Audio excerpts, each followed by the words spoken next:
ఆయన మాట ఇచ్చారు నిజంగా ఆంధ్రప్రదేశ్ రాష్ట్ర ప్రజలకు. ఏ విధంగా మాట ఇచ్చారంటే సంపద సృష్టిస్తా అని చెప్పినారు. సంపద సృష్టిస్తా అంటే అర్థం ఏంటంటే ఆయన సంపద ఆయన సృష్టించుకుంటాడని చెప్పి ప్రజలకు అర్థం కాలేదు ఆ రోజు. ఈరోజు ఆయన చెప్పినట్టుగానే ప్రతి వర్గంలో అన్ని వర్గాల్లో అన్ని వ్యవస్థల్లో ఆయన బినామీలను పెట్టుకొని ఆయన అనుచరులను ఆయన కులస్తులను ఆయన సంఘాలను ఆయన వెనుక పెట్టుకొని ఈరోజు ఆయనకు కావాల్సిన వాళ్ళకి ఇచ్చుకుంటూ పదవులు ఇచ్చుకుంటూ ఈరోజు చివరకు విద్యా విధానాన్ని కూడా వైద్య విద్యను కూడా ఆయన బినామీలైనటువంటి కామినేనికి నారాయణకి ఇవ్వాలని చెప్పి ఈరోజు తలంచాడు. జగన్మోహన్ రెడ్డి గారు దేశంలో ఎక్కడ లేని విధంగా 17 కాలేజీలు మాకు కావాలయ్యా అని చెప్పి ఏకైక ముఖ్యమంత్రి అండి.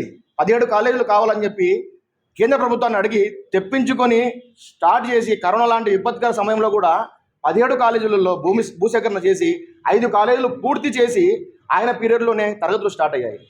ఈరోజు ఈ స్టార్ట్ అయిన కాలేజీలు కాక పూర్తి కావాల్సిన మిగతా కాలేజీలను పూర్తి చేయాల్సిన బాధ్యత ఈరోజు చంద్రబాబు నాయుడు పైన కుటుంబ ప్రభుత్వం ఉంటే ఆ కూటమిలో ఉన్నటువంటి బీజేపీ మంత్రులే స్వయంగా వచ్చి ఏం మాట్లాడుతున్నారంటే మా చేత కాదు ఈ వైద్య విద్యా కళాశాలను ఏర్పాటు చేయడం కానీ ఈ కళాశాలను పూర్తి చేయడం కానీ మా చేత కాదు, కాబట్టి ప్రైవేటు వ్యక్తులకు ఇవ్వండి, ప్రైవేటు పబ్లిక్ విధానం ద్వారా ఈరోజు పీపీపీ అనే విధానం తీసుకొచ్చి ఈ కూటమి ప్రభుత్వము మేము డెవలప్ చేస్తాము, సంపద సృష్టిస్తామని చెప్పి ప్రజలను మోసం చేయాలని చెప్పి మరొకసారి ముందుకు వచ్చింది.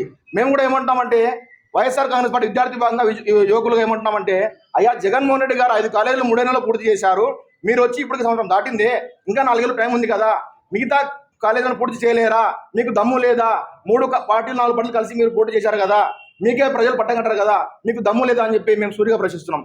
చేత కాదు మాకు నిజంగా. అవును, ఆ రోజు జగన్మోహన్ రెడ్డి మాకు అనుకూలంగా ఉన్నాడు కాబట్టి మేము ఆయనకు భూసేకరణకు ఒప్పుకున్నాము, కాలేజీలు కావాలంటే ఒప్పుకున్నాము, సీట్లు కావాలంటే ఒప్పుకున్నాము. ఈరోజు జగన్మోహన్ రెడ్డి గారు మాతో లేడు కాబట్టి, కూటమిలో లేడు కాబట్టి మేము ఈరోజు వ్యతిరేకిస్తామని చెప్పి స్పష్టంగా చెప్పండి ప్రజలకు. ఎందుకు ఈ దొంగ తిరుగుడు సమాధానాలతో మీరు కాలాపన చేస్తామని చెప్పి సూటిగా మీ ద్వారా ప్రశ్నిస్తున్నాం.